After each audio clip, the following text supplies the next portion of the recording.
ತನುವು ನಿನ್ನದು ಮನವು ನಿನ್ನದು, ತನುವು ನಿನ್ನದು ಮನವು ನಿನ್ನದು, ಎನ್ನ ಜೀವನ ಧನವು ನಿನ್ನದು.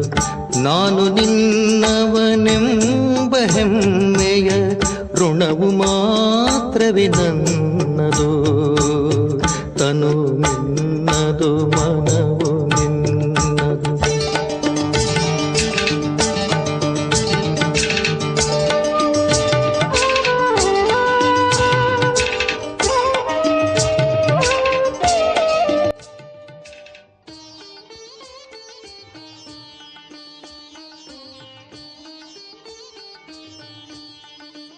ಓಂ ಶಾಂತಿ.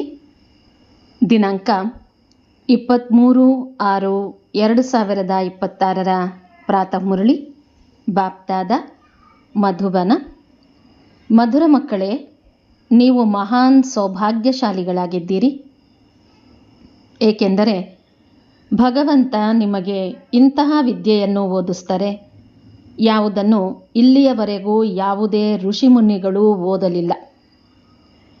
ಶಿವ ಭಗವಾನು ವಾಚ: ನೀವು ಮಕ್ಕಳು ಸಹ ಮನುಷ್ಯರಾಗಿದ್ದೀರಿ. ಇದು ಮನುಷ್ಯರ ಸೃಷ್ಟಿಯಾಗಿದೆ. ಈ ಸಮಯದಲ್ಲಿ ನೀವು ಬ್ರಾಹ್ಮಣ ಧರ್ಮದ ಮನುಷ್ಯರಾಗಿದ್ದೀರಿ. ತಂದೆ ಆತ್ಮಗಳಿಗೆ ಶಿಕ್ಷಣ ಕೊಡ್ತಾರೆ. ಆತ್ಮಕ್ಕೆ ಈಗ ತನ್ನ ಸ್ವಧರ್ಮದ ತಿಳುವಳಿಕೆ ಇದೆ. ನಾನಾತ್ಮ ಈ ಶರೀರವನ್ನು ನಡೆಸುವವನಾಗಿದ್ದೇನೆ. ಇದು ಆತ್ಮದ ರಥವಾಗಿದೆ. ಹೇಗೆ ತಂದೆ ಬಂದು ಈ ರಥದಲ್ಲಿ ಸವಾರಿ ಮಾಡ್ತಾರೆ, ನೀವಾತ್ಮರು ಸಹ ಈ ರಥದಲ್ಲಿ ಸವಾರಿ ಮಾಡ್ತೀರಿ. ಕೇವಲ ಆತ್ಮ ನಾನಾತ್ಮ ಶಾಂತ ಸ್ವರೂಪನಾಗಿದ್ದೇನೆ ಎಂಬುದನ್ನು ಮರೆತು ಹೋಗಿದೆ. ನಾವಿರುವ ಸ್ಥಾನ ಮೂಲವತನವಾಗಿದೆ. ಈ ಶರೀರ ನಮಗೆ ಇಲ್ಲಿಯೇ ಸಿಗ್ತದೆ. ಈ ರೀತಿಯಾಗಿ ತಮ್ಮೊಂದಿಗೆ ತಾವು ಮಾತನಾಡಿಕೊಳ್ಳಬೇಕು. ತಂದೆ ತಿಳಿಸ್ತಾರೆ, ನೀವು ಶಾಂತ ಸ್ವರೂಪ ಆತ್ಮರಾಗಿದ್ದೀರಿ. ಒಂದು ವೇಳೆ ನೀವು ಶಾಂತಿಯಲ್ಲಿ ಕುಳಿತುಕೊಳ್ಳಬೇಕೆಂದರೆ ನಿಮ್ಮನ್ನು ನೀವು ಆತ್ಮ ಶಾಂತಿಧಾಮದ ನಿವಾಸಿ ಎಂದು ತಿಳಿದುಕೊಳ್ಳಿ. ಇದರಿಂದ ಸ್ವಲ್ಪ ಸಮಯ ಶಾಂತಿಯಲ್ಲಿ ಕುಳಿತುಕೊಳ್ಳಬಹುದು. ಮನುಷ್ಯರು ಶಾಂತಿಯನ್ನೇ ಬಯಸ್ತಾರೆ. ಮನಸ್ಸಿಗೆ ಶಾಂತಿ ಬೇಕು. ಇದನ್ನು ಆತ್ಮ ಹೇಳಿತು. ಆದರೆ ಮನುಷ್ಯರಿಗೆ ನಾನು ಆತ್ಮನಾಗಿದ್ದೇನೆ ಎಂದು ಗೊತ್ತಿಲ್ಲ. ಇದನ್ನು ಮರೆತು ಹೋಗಿದ್ದಾರೆ. ಒಂದು ಕಥೆಯೂ ಸಹ ಇದೆಯಲ್ಲವೇ? ರಾಣಿಯ ಕೊರಳಿನಲ್ಲಿ ಹಾರವಿತ್ತು. ಆದರೆ ಹಾರಕ್ಕಾಗಿ ಹೊರಗೆ ಹುಡುಕುತ್ತಿದ್ದಳು. ಅಂದ ಮೇಲೆ ಶಾಂತಿ ನಿಮ್ಮ ಸ್ವಧರ್ಮವಾಗಿದೆ ಎಂದು ತಂದೆ ತಿಳಿಸ್ತಾರೆ. ನಾವು ಶಾಂತ ಸ್ವರೂಪರೆಂದು ಈಗ ಮಕ್ಕಳು ತಿಳಿದುಕೊಂಡಿದ್ದೀರಿ. ಇಲ್ಲಿ ಪಾತ್ರವನ್ನು ಅಭಿನಯಿಸಲು ಬಂದಿದ್ದೀರಿ. ಈ ಕರ್ಮೇಂದ್ರಿಯಗಳಿಂದ ಭಿನ್ನವಾಯಿತೆಂದರೆ ಆತ್ಮ ಶಾಂತವಾಗಿರುತ್ತದೆ. ಆತ್ಮ ತನ್ನ ಸ್ವಧರ್ಮದಲ್ಲಿ ಎಷ್ಟು ಸಮಯ ಬೇಕಾದರೂ ಇರಬಹುದು. ಒಂದು ವೇಳೆ ಈ ಶರೀರದ ಮೂಲಕ ಕೆಲಸ ಮಾಡಲು ಇಷ್ಟವಿಲ್ಲದಿದ್ದರೆ ಶಾಂತಿಯಲ್ಲಿ ಕುಳಿತುಕೊಳ್ಳಿ. ಇದು ಸತ್ಯವಾದ ಶಾಂತಿಯಾಗಿದೆ. ಇದನ್ನು ನೀವು ಹುಡುಕೋದಿಲ್ಲ.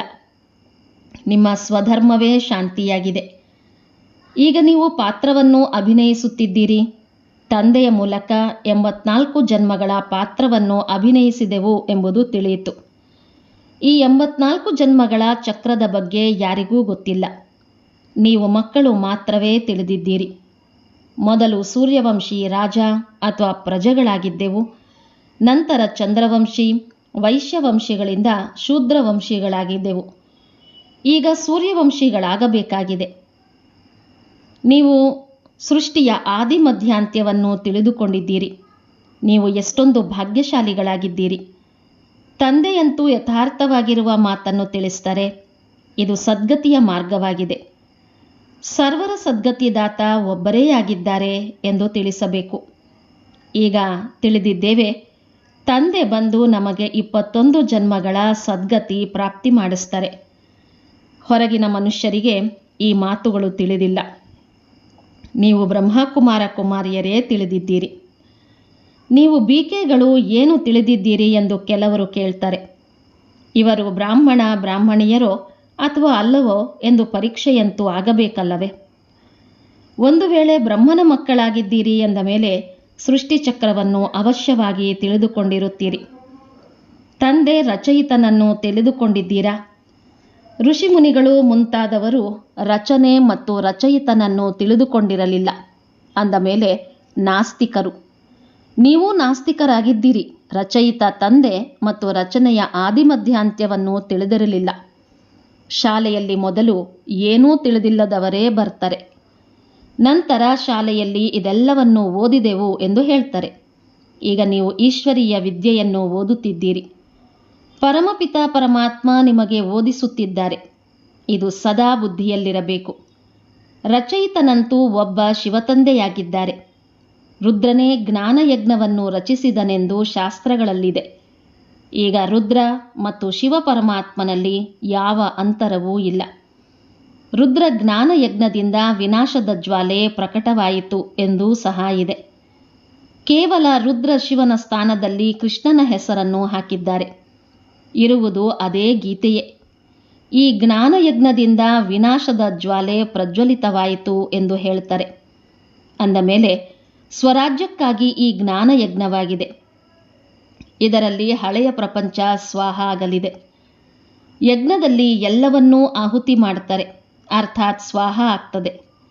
ಎಲ್ಲವನ್ನೂ ಸ್ವಾಹ ಮಾಡ್ತಾರೆ ಅಂದ ಮೇಲೆ ಈ ರುದ್ರ ಜ್ಞಾನಯಜ್ಞದಲ್ಲಿ ಹಳೆಯ ಪ್ರಪಂಚ ಸ್ವಾಹ ಆಗ್ತದೆ. ನೀವೀಗ ರಾಜಯೋಗವನ್ನು ಕಲಿಯುತ್ತಿದ್ದೀರಿ. ಈ ಪತಿತ ಪ್ರಪಂಚದಲ್ಲಿ ಮತ್ತೆ ಬರೋದಿಲ್ಲ. ಈ ಪ್ರಪಂಚ ಮತ್ತೆ ವಿನಾಶವಾಗುವುದು. ಪ್ರಾಕೃತಿಕ ವಿಕೋಪಗಳು ಆಗ್ತವೆ ಎಂಬುದನ್ನು ನೀವು ತಿಳಿದುಕೊಂಡಿದ್ದೀರಿ. ಇದೆಲ್ಲ ಜ್ಞಾನ ನಿಮ್ಮ ಬುದ್ಧಿಯಲ್ಲಿ ಕುಳಿತುಕೊಳ್ಳಬೇಕು. ನನ್ನಲ್ಲಿ ಎಲ್ಲದರ ಜ್ಞಾನವಿದೆ ಎಂದು ತಂದೆ ತಿಳಿಸ್ತಾರೆ. ತಂದೆ ಸತ್ಯ, ಚೈತನ್ಯ ಹಾಗೂ ಜ್ಞಾನ ಸಾಗರನಾಗಿದ್ದಾರೆ.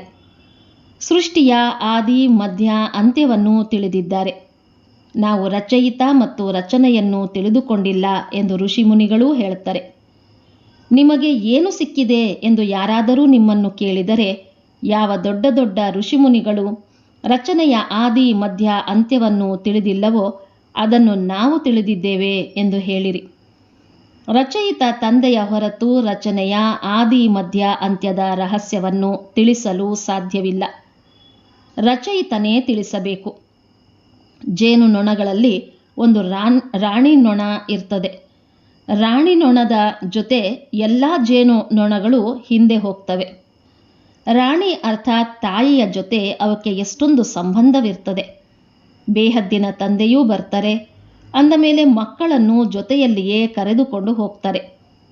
ನಾವು ಆತ್ಮಗಳನ್ನು ಶಾಂತಿಧಾಮಕ್ಕೆ ಕರೆದುಕೊಂಡು ಹೋಗಲು ತಂದೆ ಬಂದಿದ್ದಾರೆ ಎಂದು ತಿಳಿದಿದ್ದೀರಿ. ನಂತರ ಸತ್ಯಯುಗದಲ್ಲಿ ನಮ್ಮ ಪಾತ್ರ ಪ್ರಾರಂಭವಾಗುವುದು. ಯಾವ ಪಾತ್ರವನ್ನು ಮಾಡಲು ನೀವು ದೇವಿ ದೇವತಾ ಪದವಿಯನ್ನು ಪಡೆಯುತ್ತಿದ್ದೀರಿ? ಇಲ್ಲಿ ನೀವು ದೇವಿ ದೇವತಾ ಪದವಿಯನ್ನು ಪಡೆಯಲು ಬರ್ತೀರಿ. ಇಲ್ಲಿ ನೀವು ಬರುವುದೇ ಮನುಷ್ಯರಿಂದ ದೇವತಾ ಪದವಿ ಪಡೆಯಲು. ಎಲ್ಲ ಗುಣಗಳನ್ನು ಇಲ್ಲಿಯೇ ನೀವು ಧಾರಣೆ ಮಾಡಬೇಕಾಗಿದೆ. ಲಕ್ಷ್ಮೀನಾರಾಯಣರ ಸಮಾನ ಆಗಬೇಕಾಗಿದೆ. ಇವರನ್ನು ದಿವ್ಯ ದೃಷ್ಟಿಯ ಹೊರತು ಯಾರೂ ನೋಡಲು ಸಾಧ್ಯವಿಲ್ಲ. ನಾವು ಸೂರ್ಯವಂಶಿ ದೇವತೆಗಳಾಗ್ತೇವೆ. ಸ್ವರ್ಗದ ರಾಜಧಾನಿ ಹೇಗೆ ಸ್ಥಾಪನೆಯಾಗ್ತಿದೆ ಎಂದು ನಿಮ್ಮ ಬುದ್ಧಿಯಲ್ಲಿದೆ. ಸತ್ಯಯುಗದಲ್ಲಿ ದೇವತೆಗಳ ರಾಜ್ಯವಿತ್ತು. ಆದರೆ ದೇವತೆಗಳ ರಾಜ್ಯದಲ್ಲಿ ರಾಕ್ಷಸ ಇತ್ಯಾದಿಗಳನ್ನು ತೋರಿಸ್ತಾರೆ. ಇದು ಯಾರಿಗೂ ಗೊತ್ತಿಲ್ಲ. ಭಾರತ ಎಷ್ಟೊಂದು ಪವಿತ್ರವಾಗಿತ್ತು. ಮಹಿಮೆಯನ್ನೂ ಆಡ್ತಾರೆ. ಸರ್ವಗುಣ ಸಂಪನ್ನ. ಅವರ ಮುಂದೆ ತಲೆಯನ್ನೂ ಬಾಗಿಸ್ತಾರೆ. ಮಂದಿರಗಳು ಅನೇಕ ಮಾಡಲ್ಪಟ್ಟಿವೆ. ಆದರೆ ಆದಿಸನಾತನ ದೇವಿ ದೇವತಾ ಧರ್ಮ ಯಾವಾಗ ಮತ್ತು ಹೇಗೆ ಸ್ಥಾಪನೆಯಾಯಿತೆಂದು ಯಾರಿಗೂ ತಿಳಿದಿಲ್ಲ. ಭಾರತ ಎಷ್ಟೊಂದು ಉನ್ನತವಾಗಿತ್ತು.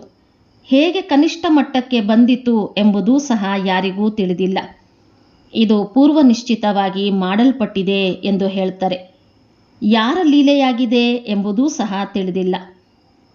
ಡ್ರಾಮಾದ ಲೀಲೆ ಎಂದು ತಿಳಿದರೆ ತಿಳಿದು ಬರ್ತದೆ. ಡ್ರಾಮಾದ ರಚಯಿತ, ಕ್ರಿಯೇಟರ್, ಡೈರೆಕ್ಟರ್ ಯಾರಾಗಿದ್ದಾರೆ? ಕೇವಲ ಈಶ್ವರನದ್ದೇ ಲೀಲೆ ಎಂದು ಹೇಳ್ತಾರೆ. ಡ್ರಾಮಾ ಎಂದು ಹೇಳೋದರಿಂದ ಡ್ರಾಮಾದ ಆದಿ, ಮಧ್ಯ, ಅಂತ್ಯವನ್ನು ತಿಳಿದುಕೊಳ್ಳಬಹುದು. ಕೇವಲ ಪುಸ್ತಕವನ್ನು ಓದೋದರಿಂದ ಡ್ರಾಮಾವನ್ನು ತಿಳಿಯಲು ಸಾಧ್ಯವಿಲ್ಲ.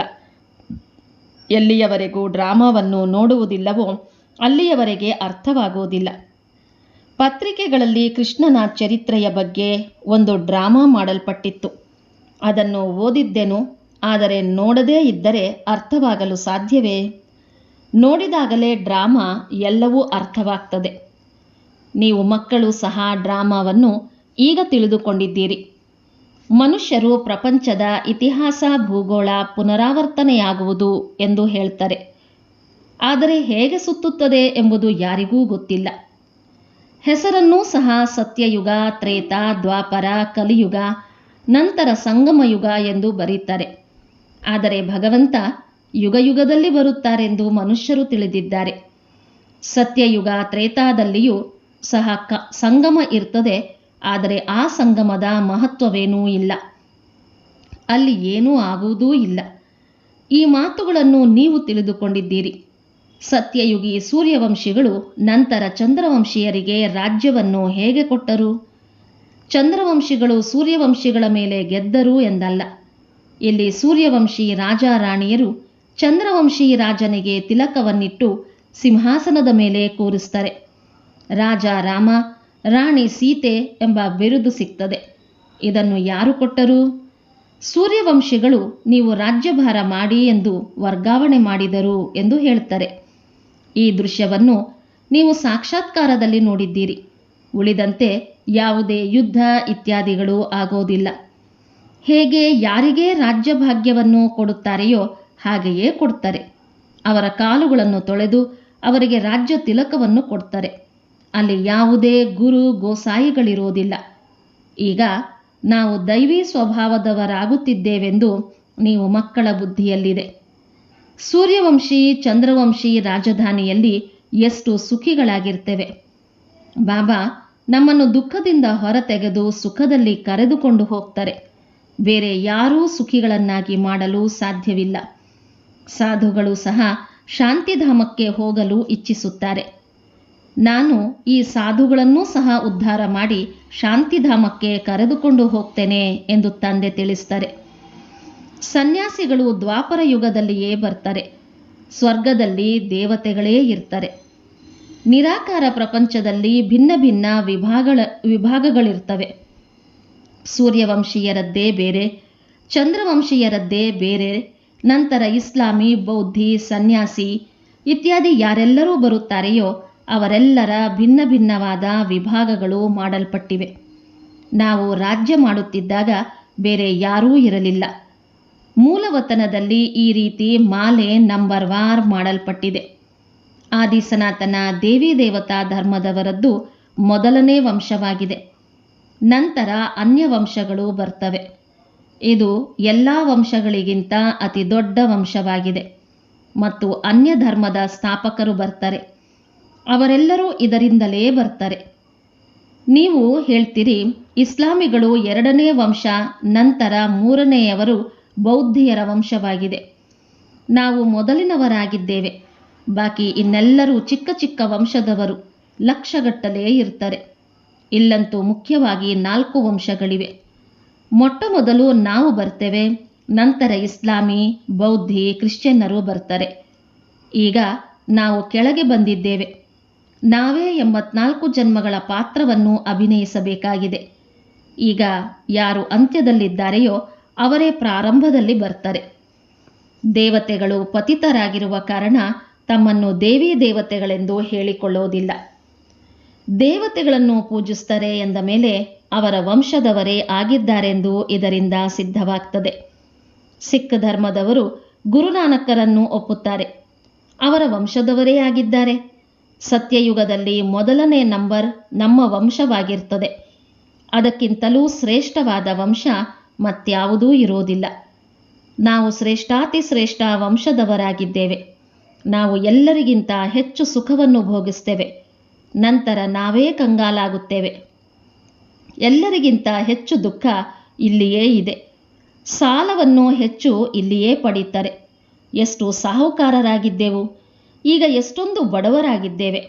ಎಲ್ಲವನ್ನೂ ಕಳೆದುಕೊಂಡು ಕುಳಿತಿದ್ದೇವೆ. ಇದಂತೂ ದುಃಖಧಾಮವಾಗಿದೆ. ಈಗ ತಂದೆ ಪುನಃ ನಮ್ಮನ್ನು ಸುಖಧಾಮದ ಮಾಲೀಕರನ್ನಾಗಿ ಮಾಡ್ತಾರೆ. ಬಾಕಿ ಎಲ್ಲರೂ ಶಾಂತಿಧಾಮಕ್ಕೆ ಹೊರಟು ಹೋಗ್ತಾರೆ. ಅರ್ಧಕಲ್ಪ ನೀವು ಸುಖವನ್ನು ಅನುಭವಿಸುತ್ತೀರಿ, ಬಾಕಿ ಎಲ್ಲರೂ ಶಾಂತಿಯಲ್ಲಿರ್ತಾರೆ. ನಾವು ಮುಕ್ತಿಗೆ ಹೋಗಬೇಕೆಂದು ಎಲ್ಲರೂ ಇಚ್ಛಿಸುತ್ತಾರೆ. ಸುಖ ಕಾಗವಿಷ್ಟ ಸಮಾನವೆಂದು ತಿಳಿಯುತ್ತಾರೆ. ಅವರಿಗೆ ಸುಖಧಾಮದ ಅನುಭವವೇ ಇಲ್ಲ. ನಿಮಗೆ ಅನುಭವವಿದೆ. ಮಹಿಮೆಯನ್ನೂ ಮಾಡುತ್ತಾರೆ, ಆದರೆ ಪತಿತರಾಗಿರುವ ಕಾರಣ ಮರೆತು ಹೋಗಿದ್ದಾರೆ. ತಂದೆ ನೆನಪು ತರಿಸುತ್ತಾರೆ, ಹೇ ಭಾರತವಾಸಿಗಳೇ, ನೀವು ದೇವಿ ದೇವತಾ ಧರ್ಮದವರಾಗಿದ್ದೀರಿ. ದ್ವಾಪರದಿಂದ ಹೆಸರು ಬದಲಾಯಿತು. ದೇವತಾ ಧರ್ಮದವರೇ ಪತಿತರಾಗಿದ್ದಾರೆ. ಪತಿತ ಪಾವನ ಬನ್ನಿ ಎಂದು ಗಾಯನವನ್ನೂ ಮಾಡ್ತಾರೆ. ನೀವೆಷ್ಟು ಜನ್ಮಗಳು ಪಾವನ ಪ್ರಪಂಚದಲ್ಲಿ, ಎಷ್ಟು ಜನ್ಮಗಳು ಪತಿತ ಪ್ರಪಂಚದಲ್ಲಿದ್ದೀರಿ ಎಂದು ತಂದೆ ತಿಳಿಸಿದ್ದಾರೆ. ಈಗ ಪುನಃ ಪಾವನ ಪ್ರಪಂಚಕ್ಕೆ ಹೋಗಬೇಕಾಗಿದೆ. ಇದು ಪಾಠಶಾಲೆಯೂ ಆಗಿದೆ, ಯಜ್ಞಕ್ಕೆ ಯಜ್ಞವೂ ಆಗಿದೆ. ಇಡೀ ಹಳೆಯ ಪ್ರಪಂಚ ಇದರಲ್ಲಿ ಸಮಾಪ್ತಿಯಾಗಲಿದೆ. ಹೋಲಿಕಾವನ್ನು ಸುಡುತ್ತಾರೆ. ಈ ಎಲ್ಲ ಹಬ್ಬಗಳು ಈಗಿನದ್ದಾಗಿವೆ. ಆತ್ಮ ಹೊರಟು ಹೋಗ್ತದೆ, ಶರೀರ ಸಮಾಪ್ತಿಯಾಗುವುದು. ಈ ಜ್ಞಾನವನ್ನು ಯಾವುದೇ ಸನ್ಯಾಸಿಗಳು ಕೊಡಲು ಸಾಧ್ಯವಿಲ್ಲ. ಗೀತೆಯಲ್ಲಿ ಸ್ವಲ್ಪ ಇದೆ, ಆದರೆ ಹಿಟ್ಟಿನಲ್ಲಿ ಉಪ್ಪು ಸೇರಿಸಿಕೊಂಡಂತೆ. ಜ್ಞಾನ ಪ್ರಾಯಲೋಪವಾಗ್ತದೆ. ನಾನು ಈ ಯಜ್ಞವನ್ನು ರಚಿಸಿದ್ದೇನೆ. ಇದರಲ್ಲಿ ತನು ಮನ ಧನವೆಲ್ಲವನ್ನೂ ಸ್ವಾಹ ಮಾಡುತ್ತೀರಿ. ನೀವು ಬದುಕಿದ್ದರೂ ಸತ್ತಂತೆ ಇರುತ್ತೀರೆಂದು ಶಿವತಂದೆ ತಿಳಿಸ್ತಾರೆ. ಈ ಜ್ಞಾನ ನಿಮಗೆ ಈಗ ದೊರೆಯುತ್ತಿದೆ. ಒಳ್ಳೆಯದು. ಮಧುರಾತಿ ಮಧುರ ಅಗಲಿ ಹೋಗಿ ಮರಳಿ ಸಿಕ್ಕಿರುವ ಮಕ್ಕಳ ಪ್ರತಿ ಮಾತಾಪಿತಾ ಬಾಪ್ದಾದರವರ ನೆನಪು, ಪ್ರೀತಿ ಹಾಗೂ ಸುಪ್ರಭಾತ. ಆತ್ಮಿಕ ಮಕ್ಕಳಿಗೆ ಆತ್ಮಿಕ ತಂದೆಯ ನಮಸ್ತೆ. ಆತ್ಮಿಕ ಮಕ್ಕಳ ಆತ್ಮಿಕ ತಂದೆಗೆ ನಮಸ್ತೆ, ನಮಸ್ತೆ, ನಮಸ್ತೆ. ಧಾರಣೆಗಾಗಿ ಮುಖ್ಯಾಂಶಗಳು. ಸುಖಧಾಮಕ್ಕೆ ಹೋಗಲು ನಿಮ್ಮ ಸ್ವಭಾವವನ್ನು ದೈವಿ ಸ್ವಭಾವವನ್ನಾಗಿ ಮಾಡಿಕೊಳ್ಳಬೇಕಾಗಿದೆ. ಡ್ರಾಮಾದ ಆದಿ ಮಧ್ಯ ಅಂತ್ಯದ ರಹಸ್ಯವನ್ನು ಬುದ್ಧಿಯಲ್ಲಿಟ್ಟುಕೊಂಡು ಹರ್ಷಿತರಾಗಿರಬೇಕಾಗಿದೆ. ಎಲ್ಲರಿಗೂ ಇದೇ ರಹಸ್ಯವನ್ನು ತಿಳಿಸಬೇಕು. ಸ್ವರಾಜ್ಯದಲ್ಲಿ ಹೋಗಲು ಬೇಹದ್ದಿನ ಯಜ್ಞದಲ್ಲಿ ಬದುಕಿದ್ದಂತೆಯೇ ಸತ್ತು ತಮ್ಮ ತನು ಮನ ಧನವನ್ನು ಸ್ವಾಹ ಮಾಡಬೇಕಾಗಿದೆ. ಎಲ್ಲವನ್ನೂ ಹೊಸ ಪ್ರಪಂಚಕ್ಕಾಗಿ ವರ್ಗಾವಣೆ ಮಾಡಬೇಕು. ವರದಾನ. ತಮ್ಮ ಮಸ್ತಕದ ಮೂಲಕ ಮೂರನೇ ನೇತ್ರದ ಸಾಕ್ಷಾತ್ಕಾರ ಮಾಡಿಸುವಂತಹ ಸತ್ಯ ಯೋಗಿ ಭವ.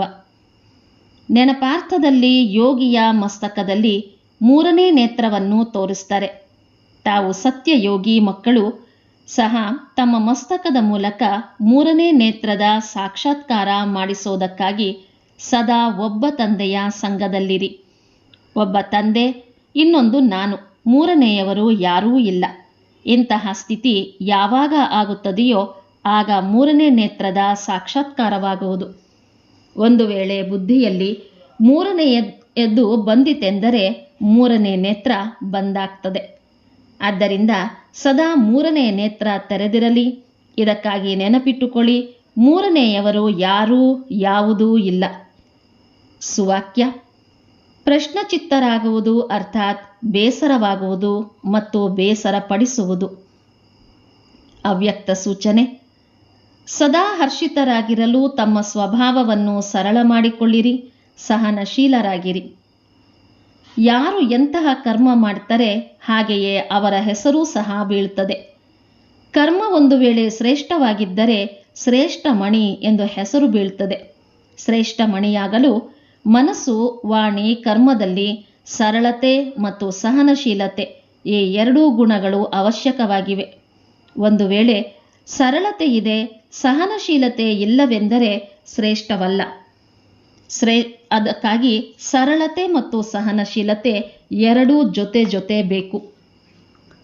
ಇಂದಿನ ಮುರಳಿಯ ಪ್ರಶ್ನೋತ್ತರ. ಡ್ರಾಮಾದ ಯಾವ ಪೂರ್ವನಿಶ್ಚಿತವನ್ನು ನೀವು ತಿಳಿದಿದ್ದೀರಿ, ಆದರೆ ಪ್ರಪಂಚದ ಮನುಷ್ಯರಿಗೆ ಗೊತ್ತಿಲ್ಲ.